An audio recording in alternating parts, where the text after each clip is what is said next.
Hello and welcome to Doubles and Trebles. We're back to look at the afternoon session on day 7 of the PDC World Darts Championship. Pieman is the man in form on the tips at the moment, and if you'd have followed all of his bets so far, you'd definitely be well in front. A 14-1 winning Trixie last week being the highlight. Right, Pieman, not messing around. We're going straight in. 4 games in the afternoon session on the Wednesday. We all know what the headline act is, but first we're going to start with a very close one.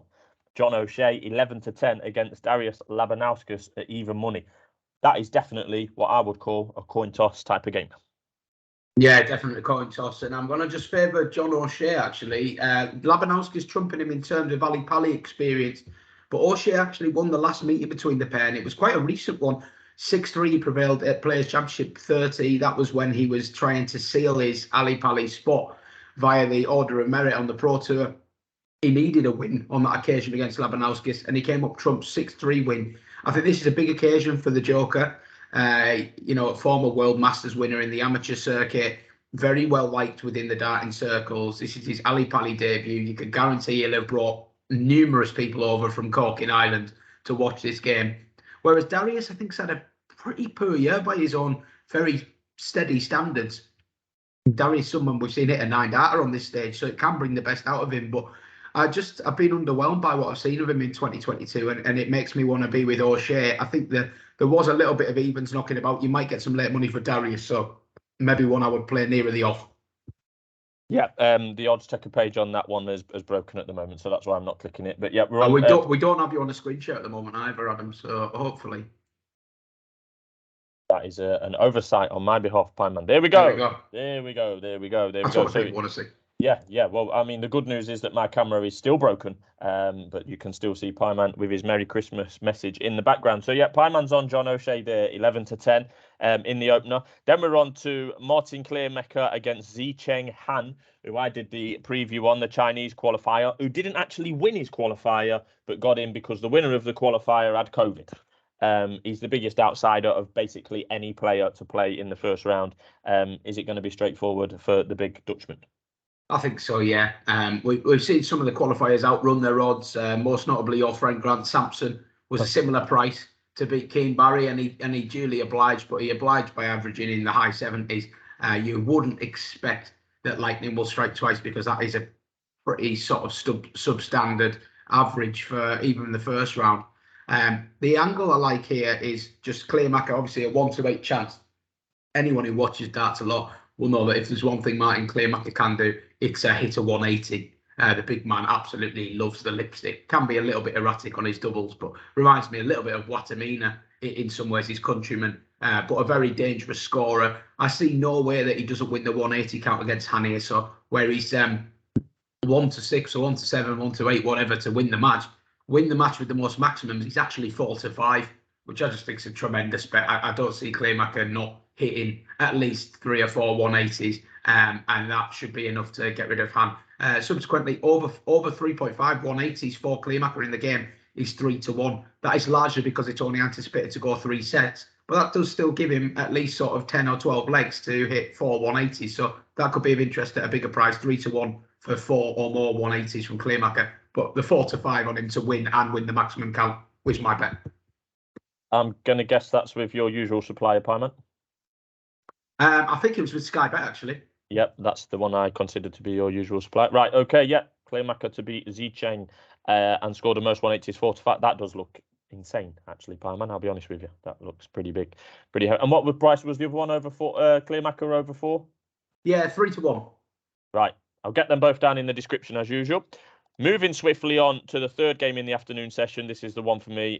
This is the one I've most looked forward to of the tournament so far. Callan Rydz, the seed, against Josh Rock, unseeded, won his first round game. As you can see, we're in quarter 3 here. Rock was solid. It was his debut. I think he was doing a lot of press on the day and in the lead up. But yeah, did more than enough to beat Jose Justicia, don't get me wrong. But yeah, he goes in here. This is a proper game for Rock and Rydz. Yeah, Rock, performance to 2 halves, I would say. The first 2 sets shared between him and Jose, as you predicted.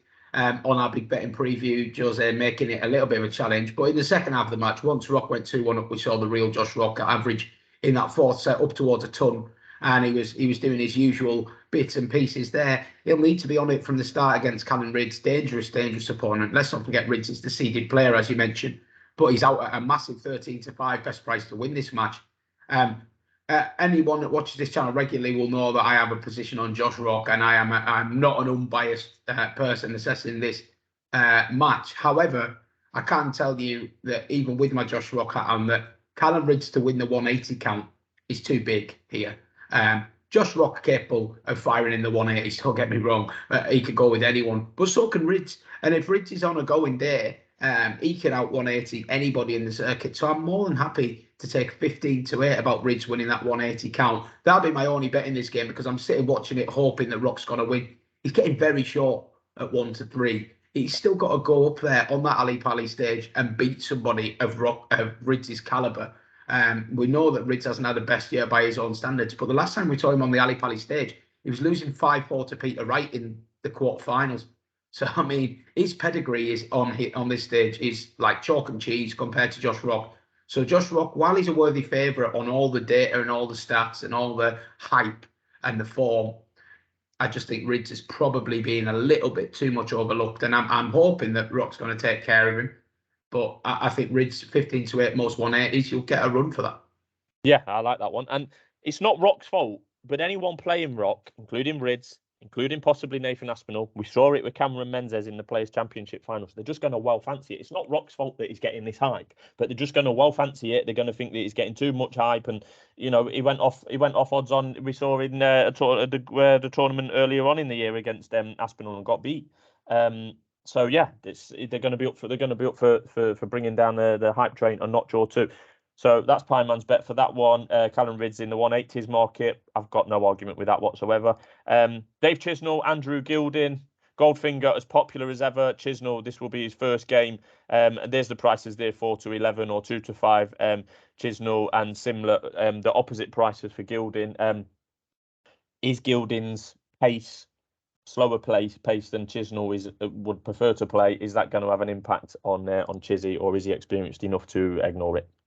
Yeah, well, this is a market move that I can actually get behind here. I think that the money coming for Chisnall's probably right.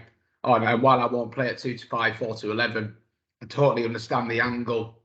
Andrew Gilding's first round match against Robert Owen, he made very, very hard work of it. Owen did himself a credit. I thought he played really well, possibly just suffered from a lack of experience in that type of game at the back end. Well, I think that contest will have taken a lot out of Gilding. He really had to go through the mill for it. You know, he was behind, and Owen was giving it the big un, and the crowd were involved, and he just looked relieved to have gotten over the line here. And I think coming back a day or two later to face somebody like Dave Chisnall, it's really, you know, it's a tough old ask, because Chizzy's had a really good year, generally speaking. The odd inconsistency, as you would expect from Chiz. But no, if I was going to play this game, you know, I think there is a danger that Gilding sort of runs out of steam, and I think the 3-1 about a 3-0 Chiz win. You know, while I don't oppose Goldfinger lightly, if he has run out of steam, Chisnall is the kind of player who is capable of just taking care of him in half an hour. You know, and I think it maybe is a price play there where, because it's at 3-1, you could chance it. You could chance it on a small single. So, yeah, let's go for it. Let's put it up. Chisnall 3-0, 3-1. I'll get that in the description, and I'll also give you the caveat that I would disagree with that. Although I think Chisnall will win, Gilding is so, and he has been so solid this year, particularly on the Pro Tour. And I know this is very different to the Pro Tour, but, you know, he can average 98 in a set, no problem. Look, but going into this tournament, when I saw them two drawn together in round two, I thought I was going to be a Gilding backer. As I say, it's only that performance against Robert Owen that made me rethink. I just thought it looked like it took a lot out of him, but there's no doubt what you're saying is correct. If Gilding hits up to his usual standards, he should be taking at least a set or two off Chiz, if not making it close. But I'm playing on the hope that you know, my observation, my gut, maybe is right, that he just looked a little bit haggard by that first round game. Yeah, absolutely, no problem there. So yeah, just 4 bets there. Or we've got a bet in every game, Pieman. I'll get them in the description as usual, and there's been plenty of winners so far on the channel. Hopefully that continue, and we'll be back soon.